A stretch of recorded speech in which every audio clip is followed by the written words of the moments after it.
মাছ গোশের মতো রান্নাঘরে সেদ্ধ হয়ে রান্না করতে হয়। তারপরও কিন্তু কখনো মুখ ফুটে বলে না কেউ যে তোমার একটু ঠান্ডার দরকার, তোমার একটু বাতাসের দরকার। তো আমি আজকে নিজে নিজেই হরতাল অবরোধ ডাকিছি, কারণ আমার হাজব্যান্ডকে মানে মুখের কথা মুখে থাকতেই কিন্তু সেই জিনিসটা আমার এনে দেয়। এই জন্য ওরে আর কিছু বলিনি, নিজের সাথে নিজে অবরোধ করলাম যে আজকে ফ্যান না এনে রান্নাঘরে রান্না করব না। যে কথা সেই কাজ। ফ্যান আনতে কিন্তু বেশি দূর যেতে হয়নি। আমাদের আব্দুলের মোড়ে মতি ভাইয়ের শোরুম ভিজিট করলে অনেক সুন্দর সুন্দর ফ্যান পাবেন কিন্তু ওইখানে। আর এই ফ্যানগুলোতে যে এত বাতাস, একদম ঝড়ের মতো উড়াই ফেলতেছে। শরীর ঠান্ডা থাকবে, মন ঠান্ডা থাকবে, রান্না অটোমেটিকলি স্বাদ চলে আসবে। তো গরমে যদি হাঁপাতে থাকি, ফুফাতে থাকি, বাতাস দিতে থাকি, তাহলে আর রান্নার দিকে কি মন থাকে আপনারাই বলেন।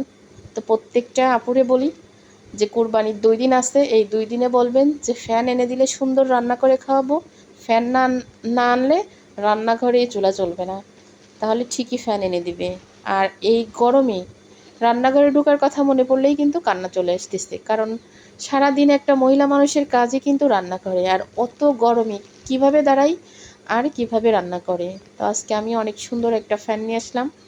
তো ফ্যানটা দেখতে আমার কাছে এত ভালো লাগতেছে। 2 রকম আছে, এটা কিন্তু দামি, এটার ওয়ারেন্টি গ্যারান্টি আছে। আর একটা আছে কম দামি, 700 টাকা না 800 টাকা বলল, ওইটার কোনো ওয়ারেন্টি গ্যারান্টি নেই। তবে আমার কাছে কথা হচ্ছে টাকার হিসাব করে কখনো জিনিস কিনা যায় না। জিনিস কিনতে হলে জিনিসের হিসাব করতে হবে, টাকার হিসাব করা যাবে না। দেখেন ফ্যান ছেড়ে দিচ্ছে, একদম ঝড়ের মতো